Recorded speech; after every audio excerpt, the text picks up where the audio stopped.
नमस्कार। कॉमर्स की दुनिया में एक बार फिर से आप सबका स्वागत है। आज हम क्लास 12 अकाउंटेंसी के एक बहुत ही इम्पॉर्टेंट चैप्टर पार्टनरशिप अकाउंट्स की बिल्कुल बेसिक बातों को समझने जा रहे हैं। तो चलिए, बिना देर किए सीधे इस टॉपिक में उतरते हैं। अच्छा, तो एक नज़र डालते हैं कि आज हम क्या-क्या कवर करने वाले हैं। सबसे पहले देखेंगे कि पार्टनरशिप की ज़रूरत ही क्यों पड़ती है, फिर इसके नियम क्या हैं, इसकी सबसे ज़रूरी रूल बुक यानी पार्टनरशिप डीड क्या होती है और अगर वो ना हो तो क्या होता है, और आखिर में सबसे मज़ेदार हिस्सा प्रॉफिट्स को बांटा कैसे जाता है। चलिए, तो शुरू करते हैं सबसे पहले और सबसे ज़रूरी सवाल से। अभी तक हम सबने सोल प्रोप्राइटरशिप के बारे में पढ़ा है, जहां एक ही मालिक होता है।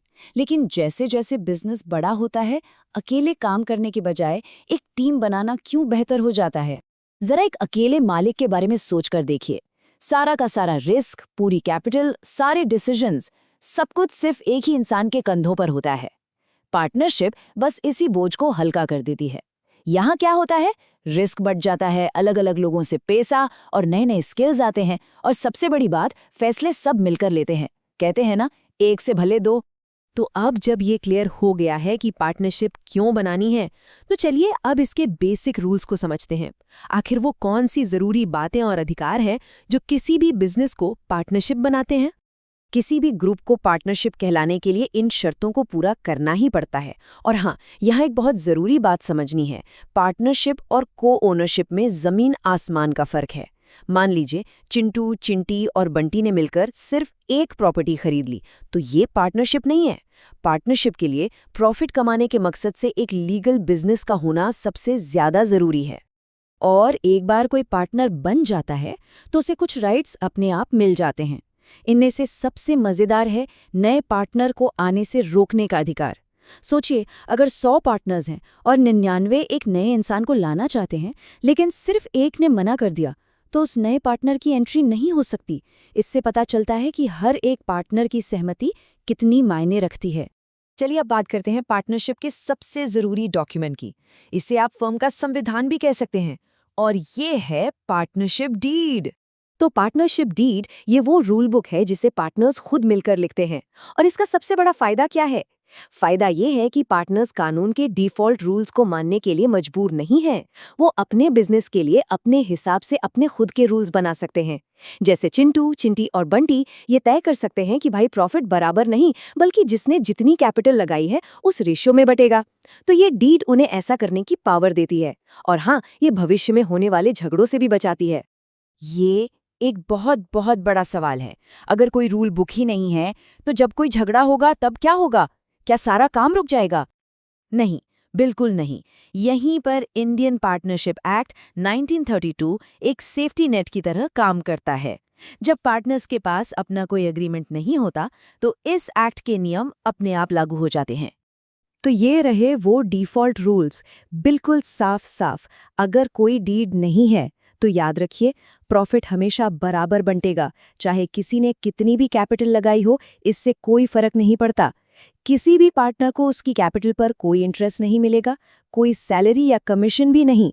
और फर्म भी पार्टनर से उनके ड्राइंग्स, मतलब जो पैसा वो पर्सनल यूज के लिए निकालते हैं, उस पर कोई इंटरेस्ट नहीं लेगी। लेकिन हाँ, बस एक एक्सेप्शन है।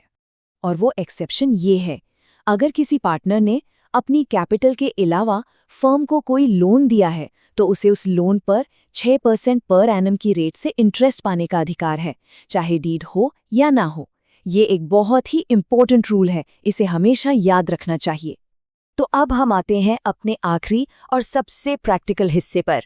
जब फर्म प्रॉफिट कमा लेती है, तो उसे रूल्स के हिसाब से पार्टनर्स में बांटा कैसे जाता है?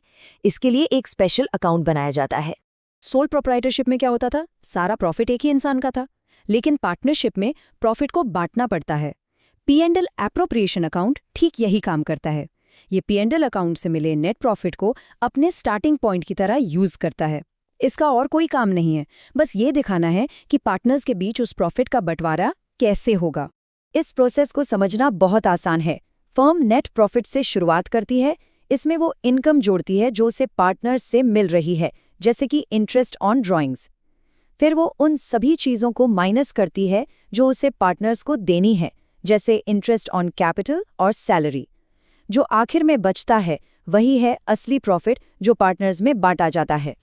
इसे ऐसे भी सोच सकते हैं, नेट प्रॉफिट फर्म का प्रॉफिट है जिसमें से सारे बाहरी खर्चे जैसे किराया और एम्प्लॉय की सैलरी पहले ही घटा दिए गए हैं, जबकि डिविजिबल प्रॉफिट मालिकों यानी पार्टनर्स का प्रॉफिट है जिसमें से पार्टनर्स को मिलने वाले इंटरेस्ट और सैलरी जैसे अंदरूनी पेमेंट भी घटा दिए गए हैं।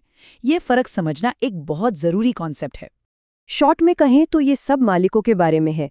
P&L अकाउंट फर्म के बाहरी खर्चों से डील करता है, जबकि P&L एप्रोप्रिएशन अकाउंट पूरी तरह से मालिकों यानी पार्टनर्स के बीच प्रॉफिट के इंटरनल बंटवारे पर फोकस करता है।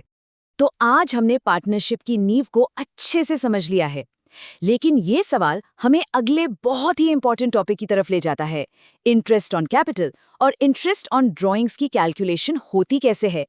इसे समझना इस चैप्टर में मास्टर बनने का अगला कदम है, जिसे हम अपने अगले सेशन में देखेंगे।